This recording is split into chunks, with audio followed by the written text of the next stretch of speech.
kuri radiyo twite usanga kitakihari Pascal nawe yakoraga yanagiye mu Burundi ariko bageze bati nta muntu wakora nawe umuhanga n'undi usibye Pascal baramutumiza aragaruka abemerera kugeza tugakora ikiganiro cyo ku cyumweru hose natwe cyuje Rwanda hari akazi gikora wenyine n'abatumirwa n'ubundi sinzi niba nzabasha kongera kwicara muri iriya ntebe y'ikiganiro ahabona ntari kumwe na Pascal ntabwo mbizi pe birashoboka ko twatanze gukora amatara yabyara itungo ariko muri iyo minsi muri ayo mezi yakurikiyeho yatsinze ikiganiro cy'akazi najya gukorera hariya i Rulindo hariya Remera bafungura ibitaro biri urumva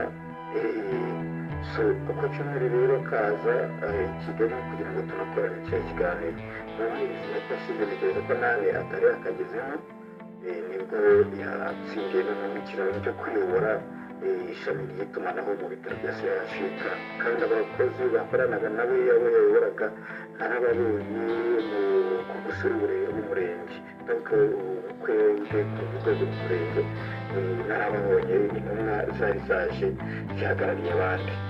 Reka nizere ko mukomeje kugubwa neza aho muri hose, nizere ko Imana yakomeje kubarinda, nizere ko mumeze neza nanone kandi abatameze neza nkomeza kubabwira ngo hamwe n'Imana birashoboka. Uyu munsi reka tugaruke ku nkuru y'incamugongo, ni inkuru y'akababaro ku muryango w'abanyamakuru ndetse no ku muryango wa Pascal Habababyeyi. Uyu ni umunyamakuru wakoraga mu kiganiro cy'isesenguramakuru, wakoranaga na Oswald Mutuyeyezu. Ikindi kandi uyu munyamakuru yari afite ubukwe ku tariki 26 Ukuboza 2024. Inkuru y'akababaro, reka dukomeze kwihanganisha umuryango w'abanyamakuru ndetse n'umuryango w'uyu munyamakuru, tuvuga ati Rest in peace Pascal Habababyeyi. Pascal Habababyeyi yari umunyamakuru mu kiganiro cy'isesenguramakuru cyangwa se gusesengura ibyasohotse mu binyamakuru. Ni umunyamakuru wari ubifitemo uburambe burenga imyaka 10, nicyo gihe yari amaze kubikoramo.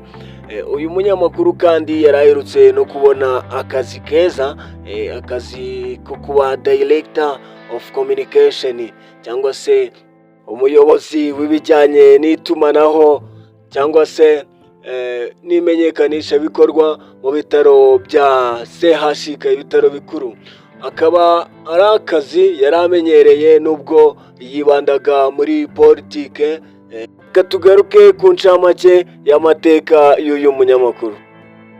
Uyu munyamakuru yize amashuri yisumbuye, ayiga indimi n'ubuvanganzo mu shuri rya Nyakabanda kuva 2004 kugeza muri 2006. Hanyuma ahita akomereza muri Est Catholique ya Kabgayi, abenshi bakunda kwita Iseka. Ahize kuva mu mwaka w'ibihumbi 2009 kugeza 2014, ahakura bachelor's degree mu ishami ry'itangazamakuru cyangwa se journalism. Nyuma yaho yahise akomereza muri Youth Politics cyangwa se Youth Political Academy, aho ahakura diploma muri Politics and Governance muri 2018.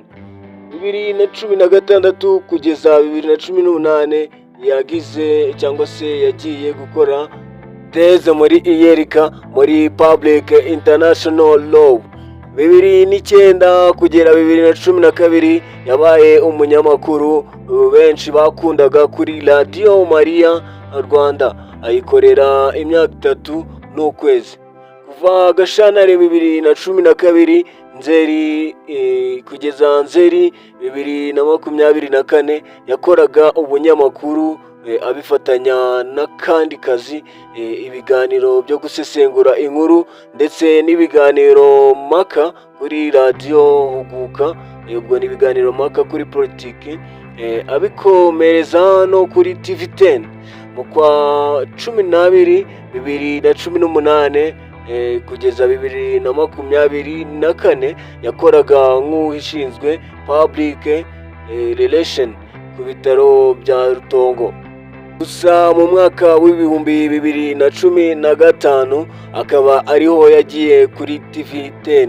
Urumva yakomezaga kugenda bifatanya n'akandi kazi kugera naho muri uyu mwaka yari yarabonye akazi keza ko nabibabwiye hejuru ko kuba Director of Communication mu bitaro bikuru bya CHUK. Ni inkuru y'akababaro yashenguye abantu benshi, harimo n'umunyamakuru bakoranaga Oswald Mutuyeyezu. ntabwo navuga ngo ijambo rimwe bigaragara ko yasezeraga ntaryo nabamubeshye. Twateguraga ubukwe bwe, twari tutari kumva ukuntu bizaba bisa. urumva rero mpamvu n'abantu bambwiraga ngo yapfuye nkabahakana. Kuwa kane twaravuganye iby'ikiganiro ku cyumweru ko mpari, kandi akambwira ati welcome kabisa. Niryo jambo welcome kabisa, niryo jambo rya nyuma navuganye na Pascal biranditse. Inshuti bavandimwe, munyemerere dusubikire ikiganiro cy'amateka y'uyu munyamakuru tumubwira ati rest in peace, Imana ikwakire mu bayo, kandi twihanganishe n'umuryango w'uyu munyamakuru Pascal n'umuryango w'abanyamakuru muri rusange.